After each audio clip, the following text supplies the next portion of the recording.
Service in Paducah has issued a severe thunderstorm warning for South Central Perry County in South Central Illinois, Jackson County, Illinois, until 7:30 p.m.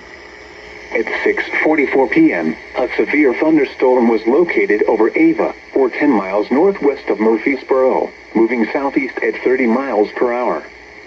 Expected hazards include 60 miles per hour wind gusts and penny-size hail. This is a radar-indicated threat. The following impacts are expected. Expect damage to roofs, siding, and trees. Locations impacted include Carbondale, Murfreesboro, DeSoto, Elkville, Ava, Dowell, Campbell Hill, and Brigands. Repeating, a severe thunderstorm warning has been issued until 7:30 p.m. for the following counties in Illinois: Jackson and Perry,